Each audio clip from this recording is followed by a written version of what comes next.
afternoon, everyone. My name is Linda McKee. I'm Associate Vice President for the Oncology Program at Riverside Health System. Thank you all for joining us tonight for the Facebook Live presentation around cancer screenings and the importance of screening and prevention. I'm really excited to introduce to you 4 physicians around 4 of our major screenings for cancer. Our first speaker over the next several minutes will be Dr. Kara Friend, who's a breast surgeon with us. Our second speaker will be Dr. Ney, who is a gastroenterologist, relatively new with Riverside. Our third speaker will be Dr. Ina Lari, who's a pulmonologist, and we'll be talking about low-dose CT screening for early detection of lung cancer. And finally, we'll have Dr. Timothy Powell, who is a urologist with Riverside Urology Specialists, who'll be talking about prostate cancer screening and prevention. So without further ado, I'm going to turn you all over to the professionals. Thank you very much.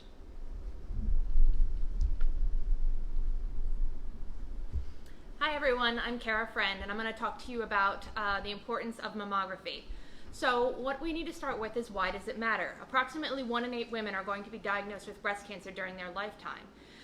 Since we started doing routine mammography in the 1990s, we've actually decreased the number of people who die from breast cancer by approximately 30%. And so it's a very important thing to get started with. And when do we want to start? We want to start around age 40. The idea of age 40 is that's around the time when the breast density starts to decrease a little bit, so we can see cancers easier. If you have a strong family history of breast cancer, you do want to start younger. You want to start about 10 years younger than the youngest person in your family was diagnosed with breast cancer. Okay? Approximately 40%, depending on who you ask, of breast cancers can be diagnosed with mammography alone. The idea behind that is when these cancers are too small to be easily seen or felt, they are much less likely to require very aggressive treatments like chemotherapy. So the sooner you find the cancer, the better off you're going to be long term, and the less likely you will be to have a bad outcome from your cancer. Okay? A lot of people say, I don't have a family history of breast cancer, so I don't need to have a mammogram. That's the scary thing. Approximately 75% of people have absolutely no family history of breast cancer at the time that they are diagnosed. So everyone does need to undergo their breast cancer screening. What we're worried about right now is that a lot of people have been skipping their breast cancer screenings due to COVID.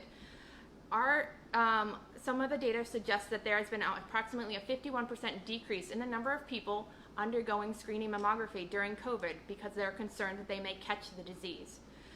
Undergoing screening mammography at this time is very safe. Our mammographers and our technicians are doing absolutely everything possible to ensure that there is no transmission of COVID during the mammography. You will be wearing a mask, and the technician will be wearing a mask. Everything is carefully sterilized in between each case to decrease the likelihood of transmission. Nothing is ever 100%, but it's always better to catch your cancer earlier than later. Again, the likelihood that you'll require invasive or aggressive treatments such as chemotherapy is decreased by finding your tumor earlier. Along a similar vein, one of the other major cancers is going to be our colorectal cancer, so I'm going to pass this on to Dr. Ney to talk about colorectal cancer screening.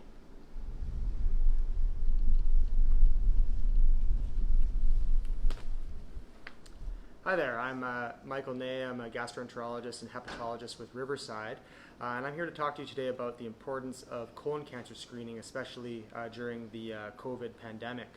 Why does colon cancer matter? Well, this is the second most common cause of worldwide cancer death in the entire world, the second most common cancer in women, and the third most common cancer in men. Over 50,000 people a year in the United States die from colon cancer, so it's very important. The key important thing as well is that we have very good screening mechanisms for colon cancer so we can find it early. If colon cancer is diagnosed at the stage prior to it even becoming a cancer as a polyp, it can be cured essentially 100% of the time. If it's diagnosed even as stage 1 colon cancer, it can be cured almost 90% of the time, often only with surgery or minimally aggressive chemotherapy. If colon cancer is only caught once it becomes symptomatic, often when it's at stage 4, colon cancer is only cured about less than 10% of the time in terms of 5-year survival. So it's very important to catch it early. 4% of people in their lifetime will be diagnosed with colon cancer. We start to screen for colon cancer generally for average average risk people at age 50. But for people that are at higher risk, such as people who have had either some sort of colon cancer previously for themselves, so they would need to obviously have higher levels of surveillance following that. People that have a family member with colon cancer or an advanced polyp, those people need to start screening for colon cancer at age 40 or 10 years prior to the time that their family member was diagnosed. People that are at higher risk are patients that have ulcerative colitis and Crohn's. African Americans are at higher risk of developing colon cancer in general and also earlier colon cancer, so need to start screening at age 45. Also, patients that have had radiation to the abdomen are at higher risk and should undergo colon cancer screening as soon as possible. Now, everyone is, of course, afraid about the coronavirus pandemic, but everyone at Riverside and all the departments is doing everything we can to make things as safe as possible. And it's very important to continue with your colon cancer screening to avoid having a missed cancer that is caught too late. We are not only screening all patients and family members before they come to the clinic, but when they reach the clinic, they're having temperature checks, everyone has to wear a mask, and people will be actually sent away if they have any signs or symptoms of coronavirus. In terms of the doctors and nurses and other staff, we are all being screened with questionnaires to ensure that we have not come in contact with anyone with coronavirus, and any symptomatic people have to stay home. We're also all wearing protective equipment, including goggles, masks, and during a colonoscopy we'll also be wearing a gown, and the rooms are thoroughly cleaned between. Moving on to the next topic, what are the ways of actually screening? I think a colonoscopy is the best way to screen somebody for colon cancer, but there are some other mechanisms that can be used, including FIT testing, which is a type of poop test. There's also fecal occult blood testing, which is not quite as good as FIT testing, but can also be used. There's a fecal DNA test called Cologuard, which is also effective. But if I was going to have my family or myself screened for colon cancer, I would want to have a colonoscopy because it is the best test.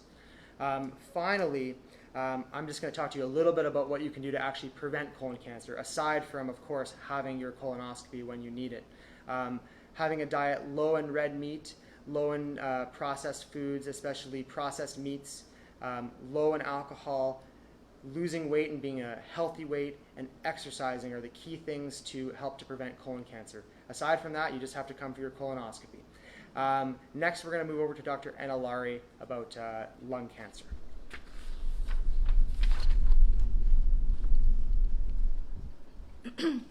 Hi everyone, my name is Dr. Annie Laurie. I'm one of the pulmonologists here at Riverside, and I'll be talking today about low-dose CT and the importance. So first of all, I'll start off with the statistics and why it's important. Up to 90% of lung cancers are due to smoking. And even when an individual stops smoking, their risk for lung cancer is still significantly increased for several years compared to the general population that never picked up smoking. In the United States alone, over 150,000 deaths are due to smoking. Now, the low-dose CT is a screening modality that has been put in place to identify lung cancers at the early stage where it can be potentially cured. This came about after a national trial looking at over 50,000 patients here in the U.S. from 2011 to 2014. There were two groups. The first group had a low-dose CT every year for 3 years, and the next group had a chest X-ray every year for 3 years. These were 50,000 patients who had smoked significantly. And what we were able to figure out was that those that had the low-dose CT every year, we found lung cancers, the smaller cancers in them. We found cancers earlier in them, and these patients were actually cured, many of them. Now, we found out based on the study that getting a low-dose CT reduces your chance of dying from lung cancer by at least 20%, which is very significant. Now, it's important to realize that the low-dose CT is for patients that do not have symptoms, asymptomatic patients. And it's as a result, the result of the study, the United States Preventive Services Task Force came up with the recommendation that patients aged 55 to 80 years of age who have smoked at least a pack a day of cigarettes for 30 years should undergo a yearly low-dose CT. Again, for asymptomatic patients, patients that have symptoms that may suggest lung cancer, such as weight loss or coughing up blood or significant chest pain or shortness of breath, should be talking to their healthcare professionals. The low-dose CT is covered by Medicare as well as most insurances, and you should have it if you smoked a pack a day for 30 years. It's relevant even if you're still smoking. You can have the low-dose CT, and if you've quit smoking, as long as you fit that criteria, you can get it up until 15 years from the date you quit. The benefit of, again, is to detect lung cancer stage 1, stage 2, where it could actually be cured. There's a lot of concern with the coronavirus, and people are scared to come out for their screening. Here at Riverside, we ensure that your safety is our utmost important. So before you come in, the screening questionnaire is to make sure that you don't have symptoms suggestive of COVID. Your temperature is taken in a touchless manner, and you're given a mask if you don't have one. You have the option in our diagnostic centers to wait in your car to be called for the test versus waiting in the waiting room. If you are in the waiting room, we practice social distancing, and the test itself takes less than a minute. You're in and out of the CAT scanner in 3 minutes, and before and after you get into the CAT scanner, it's thoroughly wiped down. And if we find that you have a nodule or a lymph node that is increased in size and there's a concern for cancer, here at Riverside we have multidisciplinary meetings between the pulmonologist, that means the lung doctor, with oncologists and surgeons and radiologists, and we come up with a plan that is best for you in terms of diagnosing you as well as treatment. Now, having said all of this, low-dose CT, again to reiterate, is a safe way to determine lung cancers early and has been shown to reduce death due to lung cancer, but prevention is still of utmost importance. So if you're still smoking and you need resources to quit, please feel free to reach out to one of your healthcare professionals here at Riverside. So now we'll move on to prostate cancer screening, and Dr. Powell will take over. Thank you.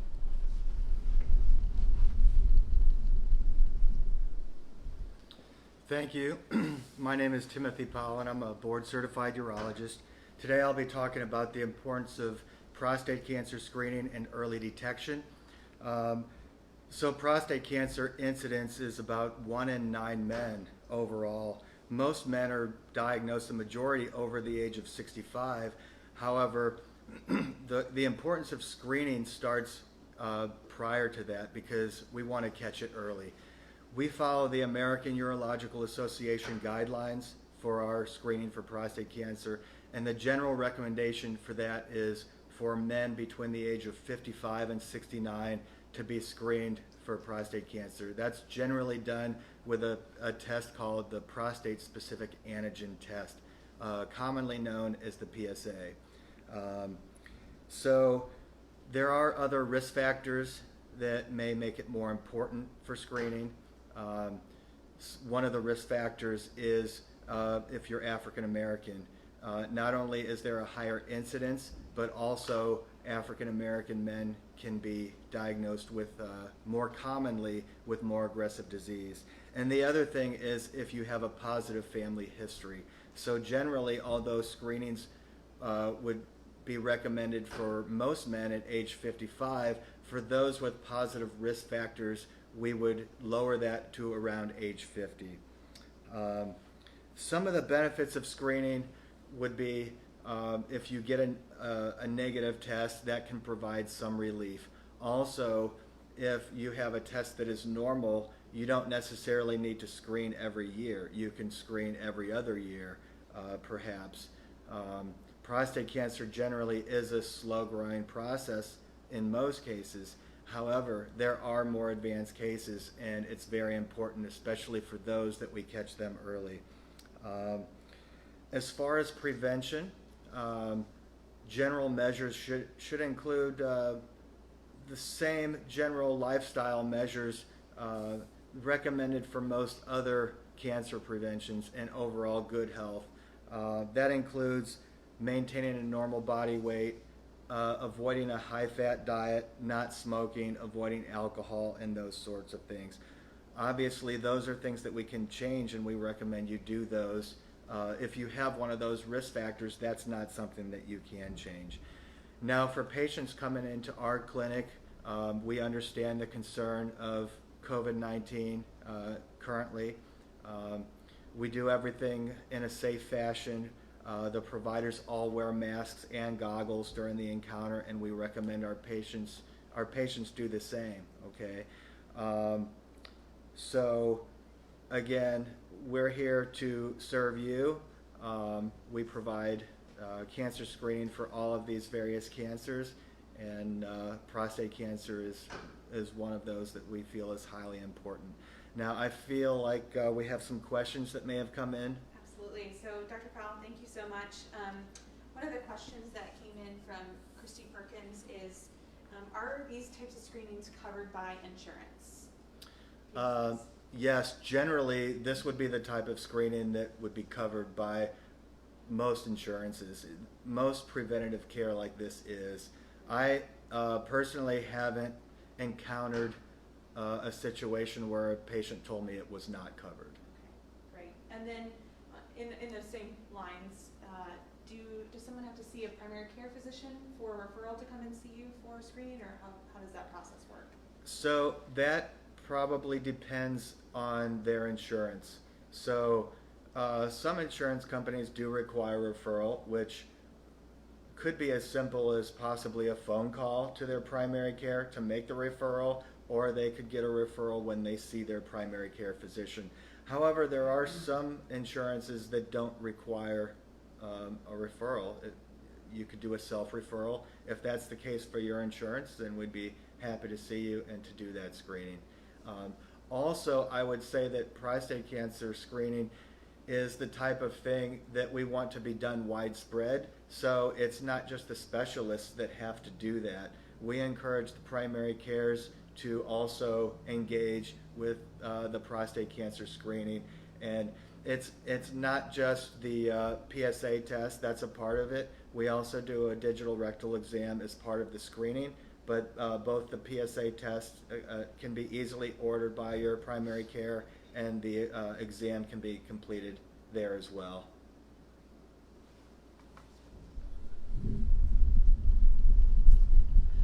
Okay, in similar lines, how do you go about scheduling an appointment for a low-dose CT? Can you walk us through what that looks like for a patient? Sure, I'll be happy to. So when a low-dose CT is ordered, here at Riverside, the front office is able to schedule you for that low-dose CT at that visit. Now, some insurances require prior approval, so they may have to get back to you, but for the most part, we can schedule it at that visit. And it's typically a discussion between you and your provider when we're ordering a low-dose CT, with the understanding that we're trying to catch the cancer at an early stage. We explain the risks and the benefits, and the fact that the most important thing to also realize is that the low-dose CT, the radiation dose is really low, so it's pretty safe. Thank you. Sure.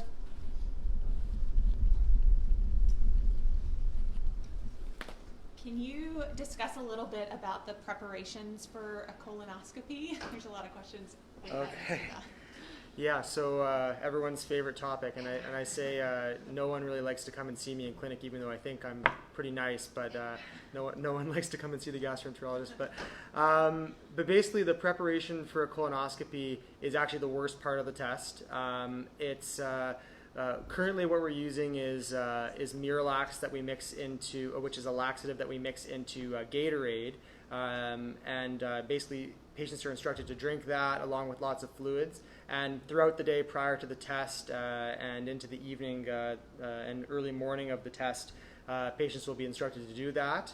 They won't be allowed to have any food. It's all just clear fluids prior to the test. And they may also have some instructions about certain foods to try to avoid to help keep things clean for the test, because the worst thing to happen is when a patient comes, hasn't taken their prep properly, or maybe they took it properly and it just didn't work that well, and then they have to get sent home and come back again the next day with another prep, or sometimes rescheduled entirely. The key important thing is, though, if you try to avoid doing the colonoscopy and do one of the other screening tests, those are good too, but if they come back positive, you have to have the colonoscopy. Thank you. Dr. Friend, can you discuss a little bit about what age a woman should get a mammogram, if there's a family history, what that looks like as well? So for the average patient, you would like to start doing your mammograms at age 40. If you feel a mass or you think something has changed about your breast, you should always go and talk to your primary care doctor about a referral for a mammogram and an ultrasound at that time. if you have a strong family history of breast cancer, you want to have your first mammogram at least 10 years younger than the youngest family member diagnosed. Now, there are some other exceptions to this rule, and those are people who have things like the BRCA gene, the breast cancer gene. And at that point, we'd start talking about MRIs and stuff like that, but that's a really much more specific conversation to be had in patients that have that problem. And if you do have that problem, you should seek out a breast surgeon in advance due to your increased risk of developing cancer in the future. Great, thank you. And then the other question we have is in reference to discussing the difference between regular mammography and 2D versus 3D? Yes. Yeah. Mhm. Yep. So 2D mammography was the original way that we did it, and it is a wonderful screening tool. However, since then we've developed a 3D mammography. If a 3D mammography finds something, it is much more likely to be something of concern. When you have a 2D mammogram, it's just exactly as it sounds like, it's two views. When you do a 3D mammogram, it doesn't take any longer than a 2D mammogram, but what it does is it recreates a 3D image so that we can kind of twist and turn the breast in virtual space to figure out, is that thing that we saw really something? Because those of you who have had a mammogram know, sometimes when you're in compression, that the tissue folds on top of itself, and so it can look like a mass. It's not truly a mass. And there's nothing more nerve-wracking than getting that phone call that says you need to come back for additional imaging. So with the use of 3D mammograms, we decrease the number of times that people need to be called back for additional imaging. It's minimally increased dose of radiation compared to a 2D mammogram, and the vast majority of insurance companies are now covering 3D mammography. If they don't cover it, it is a small fee, and the radiologist will go over what that fee is for you based on your insurance when you come in for your screening. So I think we're going to pass it back to Ms. McKee. Thank you. Thank you, everyone, for those of you who sent in questions. They were really good, and I would also like to thank the panelists here this afternoon for providing some information on the statistics as well as the importance of screening. I just want to add, too, that there are a lot of ways that you can access Riverside Healthcare for screening, both by calling for an appointment, coming into your primary care, or in some cases, as Dr. Powell said, through your specialist directly. And also we have ways that you can schedule an appointment online as well. We do have a couple screenings that we have scheduled coming up in September. One is going to be on September 24th for prostate cancer screening at our Riverside Cancer Care Center. And we're also planning a colon and rectal cancer screening that's going to be virtual, I think, on the 26th. From 10 to 12. So more to come on that. I think we've sent some stuff out on Facebook, but we'll send out more information. So thank you very much.